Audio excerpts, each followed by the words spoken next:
Frères et sœurs, que la grâce et la paix nous soient données de la part de Yahweh, notre Dieu et Père, et de Yeshua, notre Seigneur et Sauveur. Père, le fondement de ta parole est la vérité, et toutes les lois de ta justice sont éternelles.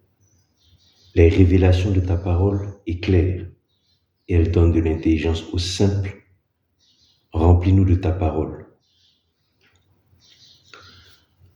Frères et sœurs, la désobéissance a transformé l'atmosphère et l'environnement de bénédiction en malédiction.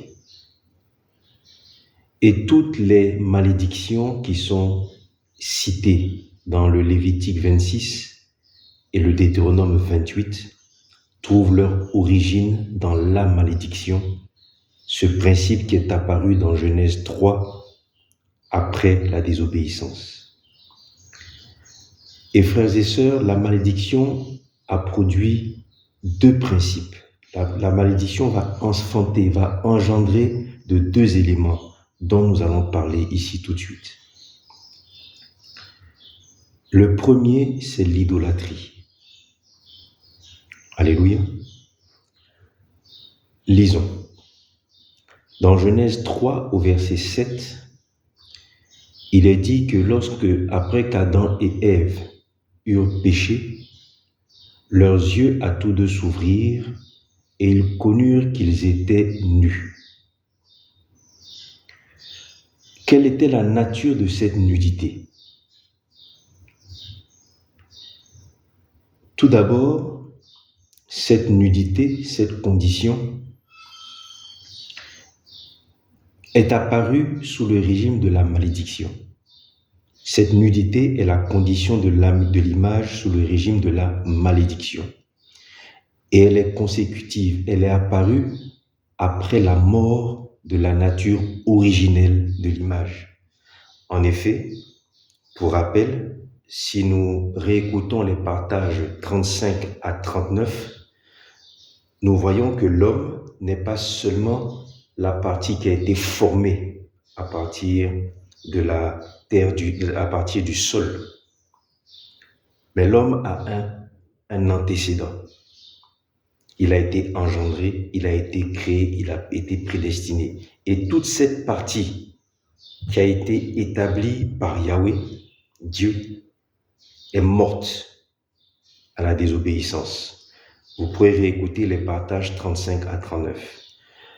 Et donc, sous la malédiction, cette nature qui apparaît, qui est traduite dans Genèse 3:7 par « ils connurent qu'ils étaient nus », cette nature apparaît après que la nature originelle de l'homme soit morte. En effet, Dieu avait prévenu l'image mâle et femelle, Adam et Ève, que s'ils mangeaient de l'arbre de la connaissance du bien et du mal, ils mourraient certainement. Ensuite, les Écritures vont nous détailler, nous préciser la nature de cette nudité. Dans Genèse 3:7, lorsque l'on lit une autre version que celle que nous avons lue précédemment, il est écrit « Ils connurent qu'ils étaient découverts ». Cette version que nous lisons est la première traduction de la Bible en français d'après les textes originaux hébreux et grecs. C'est une traduction qui date de 1535. Il est écrit « Ils connurent qu'ils étaient découverts ».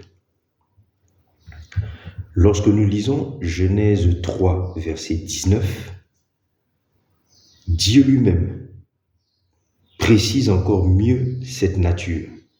Dans Genèse 3, verset 19, Dieu dit à Adam, « Tu es poussière et tu retourneras dans la poussière ». La poussière a servi à former l'enveloppe charnelle. La nouvelle nature est charnelle, elle est périssable, elle est limitée, elle n'est pas éternelle. Et cette nouvelle nature, on le rappelle, elle vient après la mort de la nature spirituelle qui, elle, était éternelle et provenait de Yahweh. Yahweh, toujours dans Genèse 3, verset 22, dit « L'homme est devenu comme l'un de nous pour la connaissance du bien et du mal. Cette nouvelle nature de l'homme va l'amener à être une source qui va produire à la fois le bien et le mal, contrairement à la source pure, originelle, Yahweh, de laquelle émanait ce qui était bon et dont l'homme était l'image. Alléluia. Ainsi donc, les Écritures nous montrent que au moment de la désobéissance, il y a une nature charnelle, mortelle, découverte, exposée, vulnérable, corrompue, produisant le bien et le mal qui est apparu. Une nature totalement différente de celle qui revêtait l'homme lorsqu'il était en Éden. Alléluia. Et lorsque cette nature est apparue, quelle a été la réaction de l'homme? La Bible nous dit que lorsque les yeux à tous deux s'ouvrirent, ils connurent qu'ils étaient nus. Ayant cousu des feuilles de figuier, ils s'en firent des ceintures. Au moment de la désobéissance, lorsque cette nature corrompue, exposée, découverte, vulnérable, produisant maintenant le bien et le mal est apparue, l'homme, pour la première fois, a apporté sa réponse et sa solution, plutôt que de manifester la réponse et la solution de Yahweh, la source dont il était l'image. Nous sommes en train de voir que de la malédiction est née l'idolâtrie. Frères et sœurs, qu'est-ce qu'une idole? Lorsque nous lisons le Lévitique 19, verset 4, Lévitique 26, verset 1, Lévitique 26, verset 30, que nous lisons Deutéronome 4, verset 16, que nous lisons dans le livre de la sagesse, sagesse 12, sagesse 13, sagesse 14, la parole de Dieu nous enseigne qu'une idole est un Dieu, une divinité ou alors sa représentation. Mais que surtout, très important, l'idole est une fabrication d'homme. L'idole est une divinité, un Dieu avec petit d, qui est une fabrication d'homme. L'idole provient d'une solution créée par l'homme. Et lorsqu'on parle de Dieu avec un petit d ou de divinité, nous parlons d'une source limitée. Contrairement à Yahweh qui est la source infinie. Nous parlons d'une source limitée ou sa représentation qui ne va intervenir que dans un domaine limité. On va parler de Dieu de la pluie, on va parler de Dieu de la fécondité, on va parler de Dieu de la richesse, on va parler de Dieu du soleil, etc., etc. Frères et sœurs, une idole est une fabrication d'hommes élevés au rang de Dieu ou de divinité, afin d'intervenir, d'apporter une solution dans un domaine limité. Quand nous prenons l'exemple du veau d'or, dans Exode 32, verset 1, il est écrit, et nous lisons partiellement, « Le peuple s'assembla vers Aaron et lui dit, « Viens, fais-nous des dieux qui marchent devant nous. » Fais-nous des dieux. Les dieux que demandait Israël était bien une fabrication d'hommes. Donc, frères et sœurs, une idole est une fabrication d'hommes qui va être élevée au rang de Dieu, de divinité.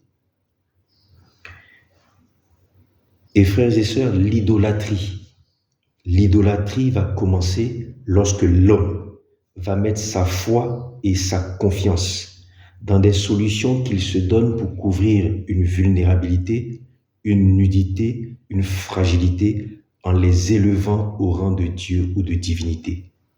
L'idolâtrie, c'est la confiance, la foi que l'homme va mettre dans les propres solutions qu'il apporte afin de couvrir sa nudité, sa vulnérabilité, de couvrir une solution de fragilité, de couvrir une solution où il est exposé.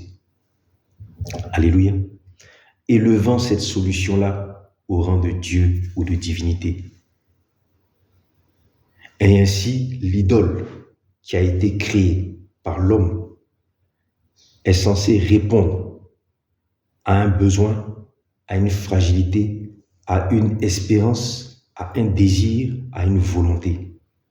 Ainsi parlera-t-on de Dieu ou de divinité, de la fertilité pour une personne qui a du mal à enfanter. On va parler de Dieu de la pluie dans des régions où il y a des sécheresses. Nous avons vu, lorsque nous lisons le livre de Juges 16, 23, ou 1 Samuel 5, 2, 7, on parle de Dagon, le Dieu des Philistins. Nous avons dans le livre de 1 Roi 16, Baal et Astarté, qui étaient la divinité des Sidoniens, des divinités de la fécondité, de la fertilité, bref, une idole est une création d'homme dans laquelle l'homme mettra sa foi et sa confiance afin d'obtenir une réponse pour couvrir une nudité, une vulnérabilité, une fragilité.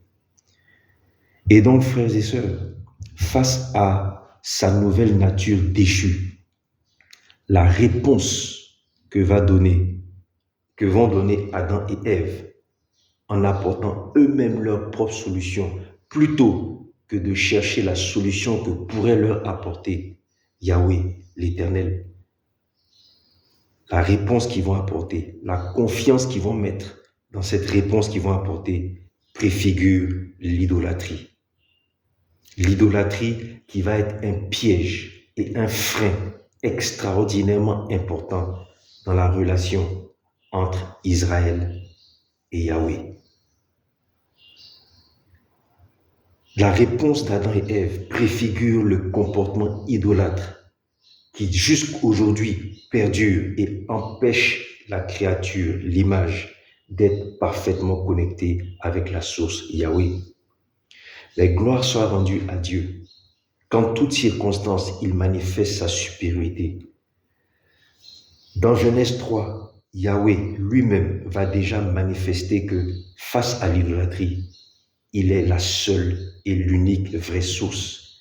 La Bible nous dit dans Genèse 3, verset 21 que l'Éternel Dieu fit à Adam et à sa femme des habits de peau et il les en revêtit. La peau est plus durable que les feuilles.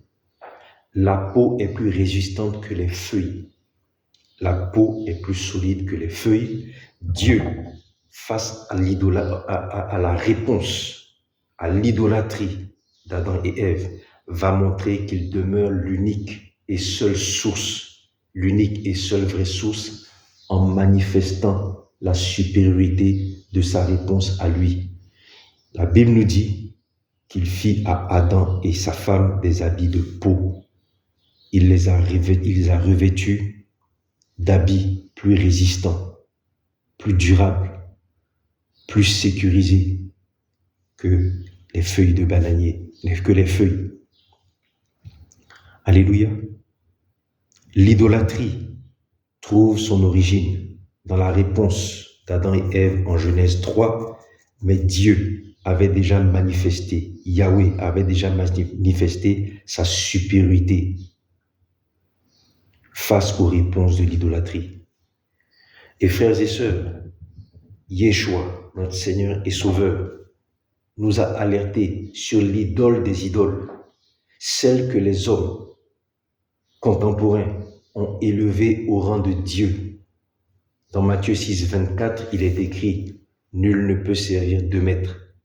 Vous ne pouvez servir Dieu et Mammon. » Dans Colossiens 3, au verset 5, Paul s'adresse et dit « Faites donc mourir les mondes qui sont sur la terre, la cupidité qui est une idolâtrie. » Frères et sœurs,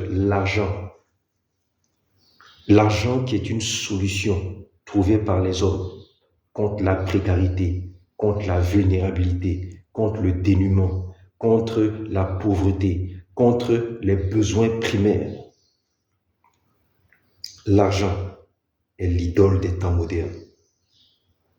Yeshua nous a alertés sur cette idolâtrie. En Matthieu 6, 24, je répète, nous lisons partiellement, il dit « Nul ne peut servir deux maîtres. Vous ne pouvez servir Dieu, Yahweh, la source, et Mammon, le nom donné à l'idole qui est devenu l'argent. » L'auteur de l'Épître aux Hébreux nous dit, dans Hébreux 13 au verset 5, « Ne vous livrez pas à l'amour de l'argent. Contentez-vous de ce que vous avez, car Dieu lui-même a dit, « Je ne te délaisserai point, je ne t'abandonnerai point. » Ne nous abandonnons pas à l'amour de l'argent. Ne nous livrons point à l'amour de l'argent. Ne nous livrons point à cette idole. Mais maintenant, notre foi et notre confiance en celui qui a dit, la seule vraie source qui a dit, « Je ne te délaisserai point, je ne t'abandonnerai point. » Enfin, dans 1 Timothée 6, au verset 10, Paul, dans son adresse à Timothée, nous dit « L'amour de l'argent est une racine de tous les maux, et quelques-uns, en étant possédés, se sont égarés loin de la foi et se sont jetés eux-mêmes dans bien des tourments. L'amour de l'argent est une racine de tous les maux, et quelques-uns, étant possédés de cet amour de l'argent, se sont égarés loin de la foi et se sont jetés eux-mêmes dans bien des tourments.